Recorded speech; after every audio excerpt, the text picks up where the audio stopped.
Hello guys, আজি আছো মই খৰিহৰ ওচৰত চবফালে খৰিহৰ খেতি বহুত দূৰ দূৰণিলৈ আছে। সো আজি ইয়াৰ পৰাই মই ব্লগটো আৰম্ভ কৰিম। আপোনাক জনাম যে খৰিহৰ খেতি কেনেকৈ কৰা হয়। তো বলক ভিডিঅ'টো আৰম্ভ কৰোঁ।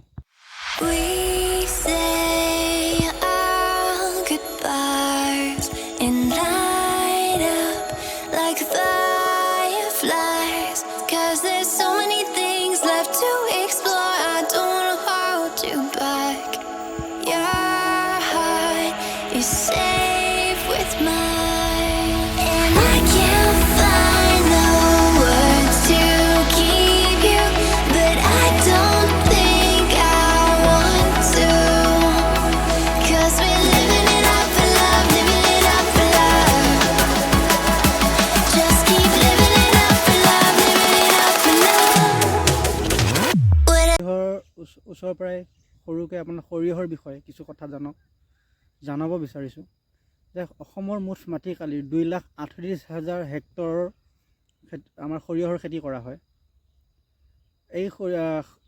এই মাটিখিনিৰ পৰা আমাৰ 1,16,000 কুইণ্টল সৰিয়হ উৎপাদন হয় আমাৰ অসমত। বিশেষকৈ এই খেতিটো আমাৰ মধ্য অসমত বিশেষকৈ বেছিকৈ কৰা হয়।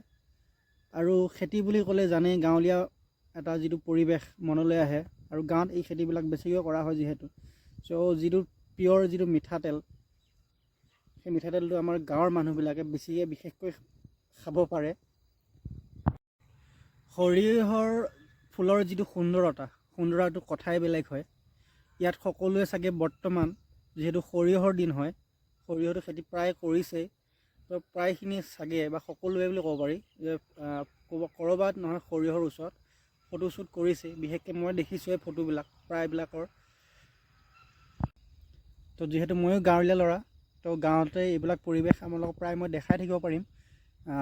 সৰিয়হৰ যিটো খেতি হওক, সৰু ধৰক শাক পাচলিৰ হওক বা অন্য ধানৰ খেতি বা এইটো যিহেতু গাঁৱৰে গাঁৱলীয়া পৰিৱেশটো বহুত মনোমোহা হয়। চহৰৰ পৰিৱেশতকৈ বহুত পৃথক হয় আৰু বহুত বেলেগ বেলেগ ৰং, ক'বলৈ গ'লে হালধীয়া যেনে সৰিয়হৰ, সোণালী ৰং, সেউজীয়া ৰং, বিশেষকৈ গাঁৱলীয়া পৰিৱেশ বেছিকৈ থাকে যিহেতু গছ গছনিয়ে ভৰা হয় গাঁৱবিলাক। এই যিটো সৰিয়হৰ খেতিটো কৰিবলৈ একদম সহজ হয় আৰু কম খৰচী হয়, আৰু ইয়াৰ লাভৱানো যথেষ্ট হয়। তো সৰিয়হৰ খেতি কৰিব লগা হ'লে ট্ৰেক্টৰে 2টা চাহ মৰা হয় আৰু তাত সৰিয়হৰ গুটি সিঁচি দিলে ইয়াৰ সৰিয়হটো উৎপাদন হয়। আৰু পোকে নধৰিবলৈ তাত পুলিবোৰ হোৱাৰ পাছত তাক পোক মৰিবৰ কাৰণে অলপমান সাৰ বা ঔষধ স্প্ৰে কৰি দিয়া হয়, আৰু লগতে ভিটামিনো দিয়া হয় যাতে পুলিবিলাক সোনকালে ডাঙৰ দীঘল হয়। আৰু সৰিয়হৰটো বেছি দিন নালাগে। তো আজিলৈ এইখিনিয়ে কৈ মোৰ ব্লগটো শেষ কৰিছোঁ। পিছৰ ব্লগত আকৌ সকলোকে লগ পাম। আজিলৈ বাই।